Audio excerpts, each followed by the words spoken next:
Hello everyone and welcome to your Skeletal Lab List 3, where we'll be discussing the bones of the skull.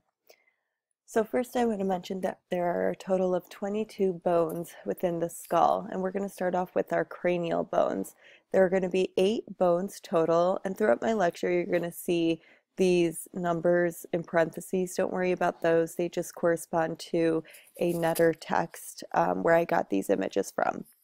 So just to summarize, we have our frontal bone, our parietal bone, which you see all of these are color coordinated, so you would see that in the green. Our temporal bone, which would be in the pink over here on the sides, on the lateral sides of the skull, and the sphenoid bone. You could partly see this in the anterolateral portion, but we'll see a majority of this inside the cranium. The ethmoid bone, which you see in the gray a little bit over here. Again, we'll see a better view inside the skull, and the occipital bone, which is found most posteriorly. So first we'll start with the frontal bone, and the word frontal came from the Latin word frons, meaning brow or forehead. And if you look at this supraorbital margin, you're going to see that there's a notch, which we call the supraorbital notch or supraorbital foramen. Now 75% of the time we have a notch, and the other 25% of the time you will have a foramen. So you could kind of feel your own supraorbital margin to see if you feel a little give in that area, then you have a notch. If it feels nice and smooth, that means you have a foramen. Next we have our parietal bone, and the word parietalis, which is Latin, comes from the actual meaning wall. So this parietal bone makes up the wall of the cranium. Next we have our temporal bone, and this is our weakest cranial bone here, and temporal comes from the Latin word meaning time, tempus meaning time, and so they thought that when people grew older they only left hair on the sides of their skull here, and that would be a way of showing your time. So there are 4 parts on our temporal bone. First we'll discuss the external acoustic auditory meatus, then the mastoid process, styloid process of the temporal bone, and the zygomatic arch with the zygomatic bone. So here we see an opening. There's a little, almost looks like a hole on the skull, but it's actually a canal. The word meatus means canal, and that's why it was named so.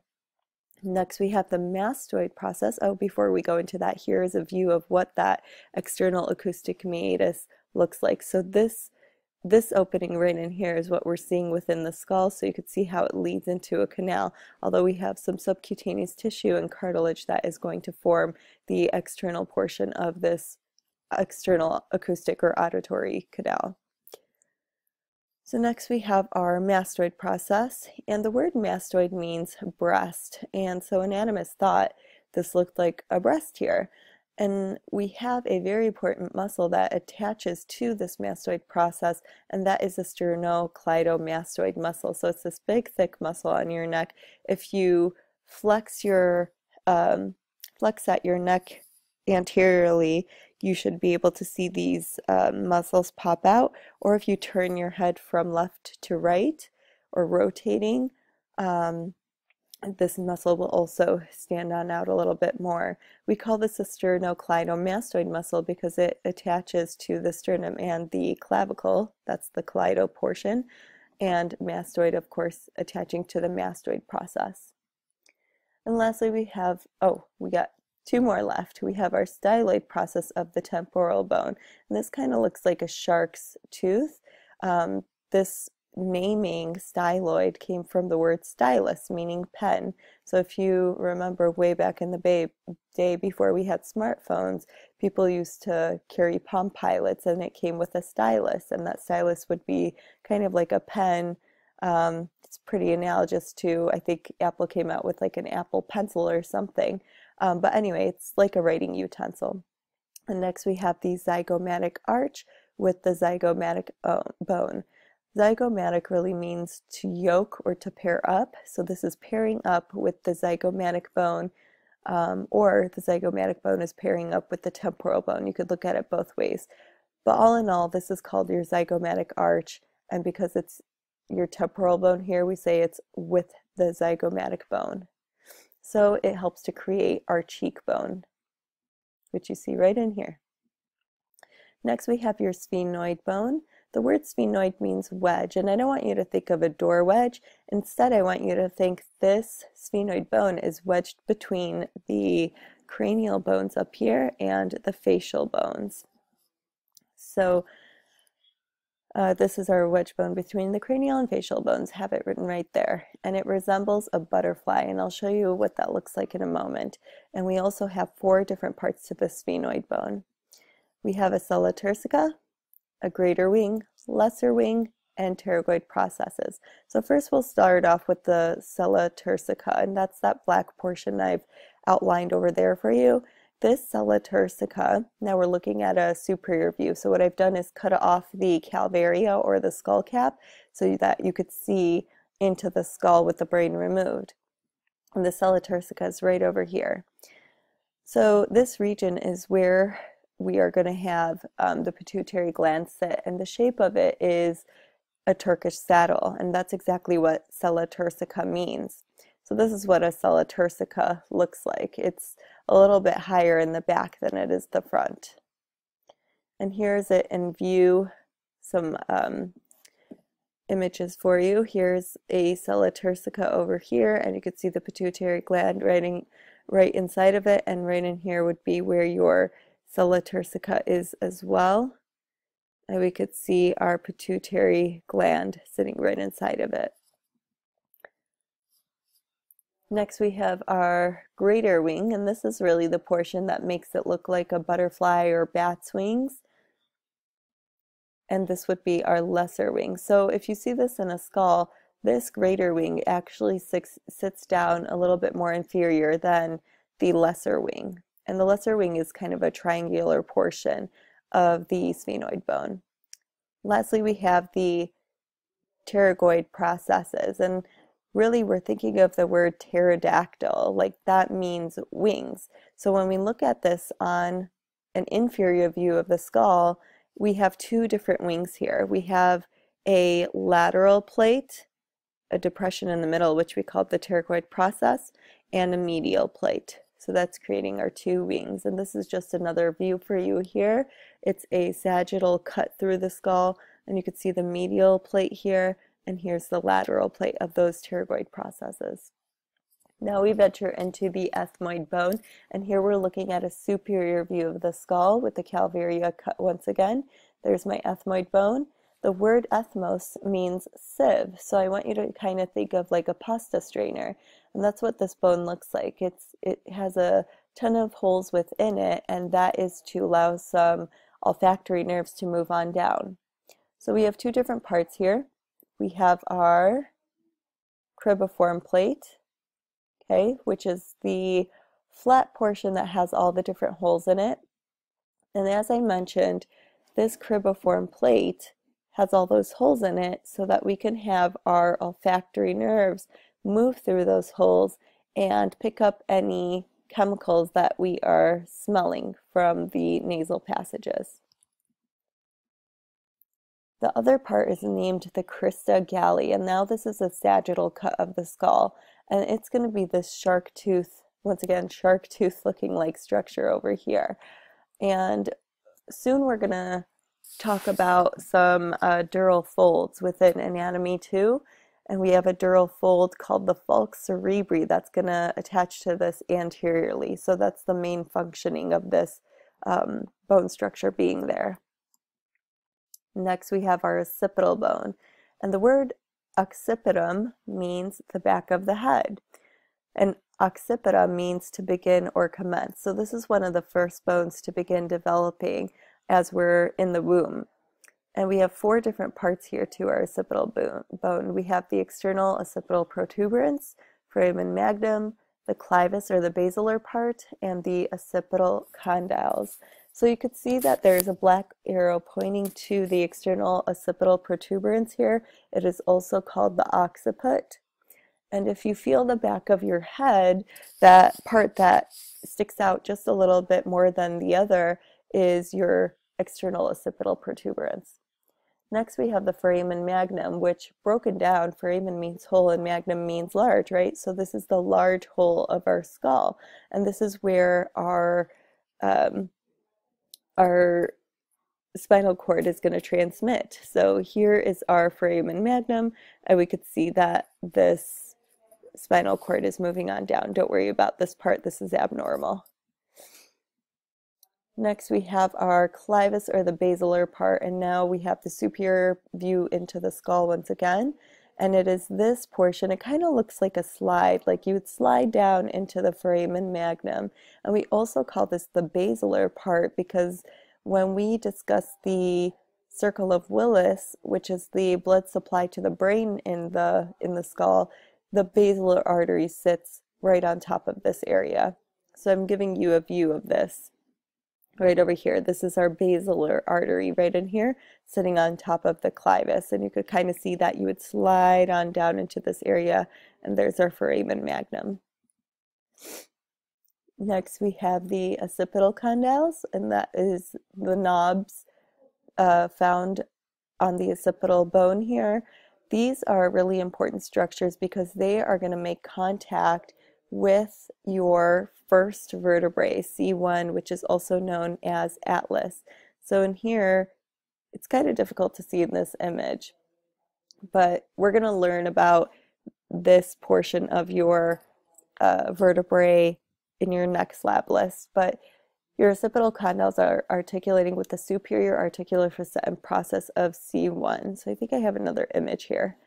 Here is your occipital condyle, and this would be the superior articular facet of C1 articulating there. So it's that first contact with your vertebrae stacking on top of one another. This portion sticking up here, this is actually a part of C2. So now we're going to start on your facial bones. We have your maxilla, palatine bone, lacrimal, zygomatic bone, nasal bone, vomer, and your mandible. So first we have your maxilla that you could see all in the green, and it makes up your upper jaw. And the one structure we need to know here is the infraorbital foramen. And so these are going to be the holes found below the orbits. Next we have your palatine bone, and this is quite an interesting bone here because we can even see it within the orbit. So you see it back in here, but really the best view of this is going to be, if you look at an interior view of the skull, you'll see that it makes up the posterior 1/3 of your hard palate. And this is another sagittal cut view here, where you could see that it makes up that posterior 1/3 of the hard palate. What makes up the anterior 1/3 of, anterior 2/3 of your hard palate is going to be your maxilla. Next we have your lacrimal bone, and the word lacrimal means tear. So anatomists thought, oh, this is, the area, this bone is in the area where your tears come from. But later they realized the gland that actually produces the tears is on the lateral portion of your orbit, and then it drains the fluid over the eye and then will come out through the lacrimal punctum here. And then any excess fluid will move into the canaliculi through the lacrimal sac and through the nasolacrimal duct, and that's why you sniff when you cry and you get an overproduction of tears. Next we have our zygomatic bone, and as I mentioned earlier, this makes up your cheekbones, or helps make up your cheekbones. Zygoma, means to yoke or a bar joining. So you could kind of see how the zygomatic arch at this point is joining the zygomatic arch on our temporal bone to create that cheekbone. The zygomatic bone itself makes up the anterior portion of our cheek though. Next we have our nasal bone. This is actually made of two separate bone pieces, both known as your nasal bones. Right over here creates the bridge of your nose. And the rest of your nose, of course, would be made up of cartilage, hyaline cartilage. And we have your vomer as well. This you could see in your skull is going to be that middle plate or the septum of the nasal cavity.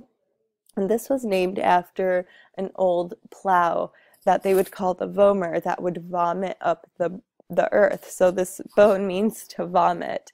And that's the shape that this bone is in. This is the vomer disarticulated here. And here we have the mandible, which would make up your lower jaw. Mander means to chew. And we have another hole to know here. That is your mental foramen. The word mentum means chin, and that's why it was named so. But I always kind of stroke my mental foramen when I'm in deep thought, so that kind of helps you remember mental foramen. And your condyloid process, which is a part of your TMJ, or also known as your temporomandibular joint here, is also a part of the mandible. And there's your mental foramen. Here's your TMJ, a close-up look here, and you could see your condyloid process coming together with what's known as your mandibular fossa on your temporal bone. I left this part out of your lab list, but I thought it'd be good to know. But we have some bones that are a part of your orbit, and the way you can memorize this is please let me eat zucchini for supper.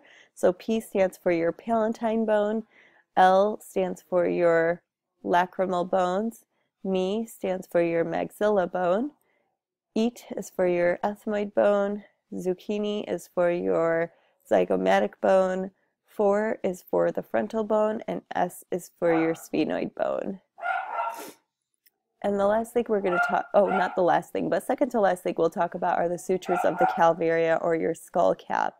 So your coronal suture connects your frontal bone with your 2 parietal bones, and these sutures are joints. They're just immovable at this point because we have gone through the ossification process and don't have any fontanelles left. Next, we have your lambdoid suture that's found posteriorly, and that is connecting your occipital bone with your 2 parietal bones. You have your sagittal suture here that sits between your 2 parietal bones, and to see your squamous suture, we have to take a look at a lateral view of the skull. Just to review, here's your coronal suture, here's your lambdoid suture, and then we can now see your squamous suture, and that really sits between your parietal and your temporal bones. And the last thing we're going to talk about are your bony sinuses. And a bony sinus is an empty space within bone. It is lined with mucous membranes, and we have them named according to what bone they sit within. So first we have your frontal sinus that's located within your frontal bone. We have your sphenoid sinus, which you don't see the best here. I think I have another slide with a different view for you to see that. We have your ethmoidal sinus over here. They're more like air cells. They're little pockets of bony sinuses. And then we have your maxillary sinus, which is the largest of all the sinuses, and it sits within your maxilla, which would be above your upper teeth. So sometimes when you have some pain within your teeth, it's an issue with your maxillary sinus. So here's another view of these sinuses. We have your frontal sinus here. Your sphenoid sinus actually sits below that Sella Turcica. Let me orientate you again. There's your Sella Turcica, which the pituitary gland sits in, and there's your sphenoid sinus. The air cells would be located lateral to this area here, which is not pictured. And then here's another view of your ethmoid sinus and your maxillary sinus, and a better view of how the maxillary sinus sits in relation to your upper teeth. So you could see how if you have some issues with your sinuses, inflammation and infection, that's going to affect the nerve endings within your teeth. So we are going to stop there. If you have any questions, please let me know. Otherwise, I will see you in class on Thursday.